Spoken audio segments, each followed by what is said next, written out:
Right, hey guys, how's it going?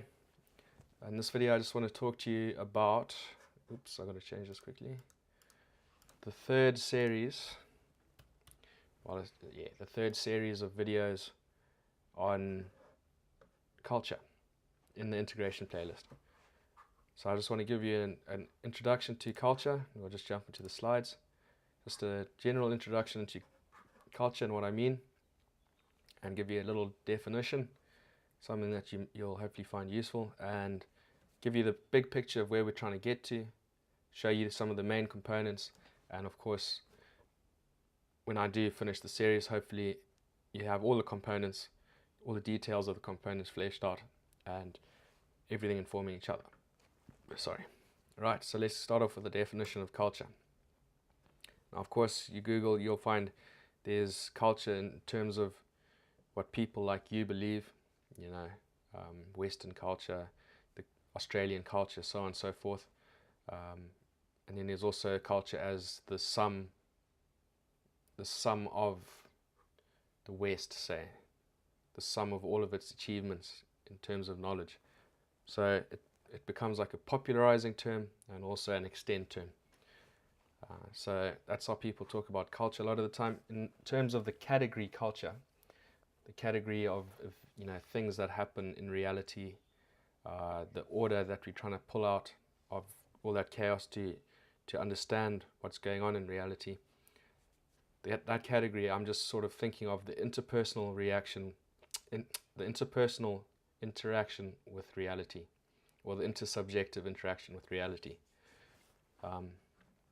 Right, so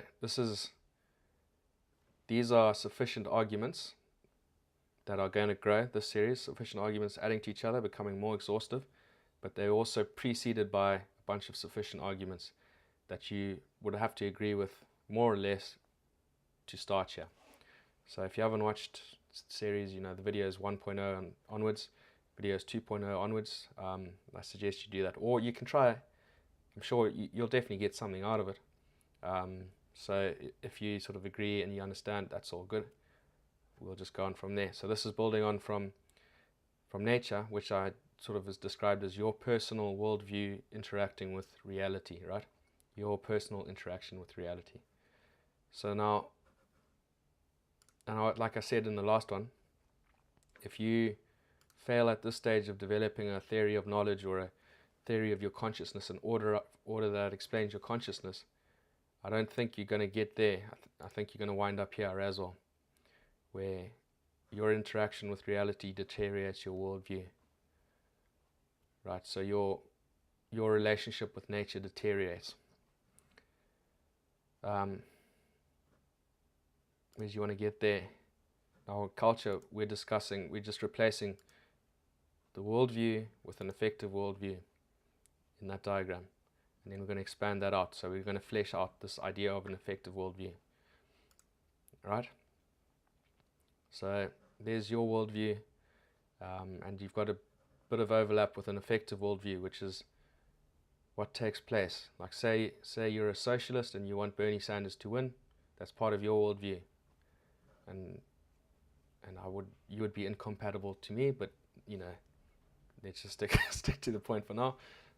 You want Bernie Sanders to win, the election happens, Hillary Clinton wins. Right? The effective worldview is that what you need to explain is why Hillary Clinton won, because that's what happened. That's what happened in reality, and basically, what culture is you'd hope to exist in a culture where the cultural worldview, or the effective worldview, whatever, improves reality, and reality improves the cultural worldview, or the collective worldview, or effective worldview. And there's more to it than that. You want to get closer. You want to have more in common with the effective worldview, or the cultural worldview, whatever you want to call it, and you want to have more in common with the people you're compatible with, and you want to hopefully the people who are wrong, who will not improve reality but make it worse, have less in common with effective worldview, maybe even less in common with each other. But the point is, you want to increase the compatible people who are right and effective, and you want to decrease the incompatible people who are wrong, and so on. So that's just a very broad. There's obviously, this will take a while to flesh out. But yeah, essentially, it's the intersubjective interaction with reality. Looks like that. And we're just taking the effect of the worldview out of this and blowing it out, adding detail to it, and so on. I mean, if you just look at this, you can see there's a whole lot going on that can be fleshed out even further with other models. Righto. Thanks for watching, guys. Have a good one. Ooh, that was nice and short, 6 minutes.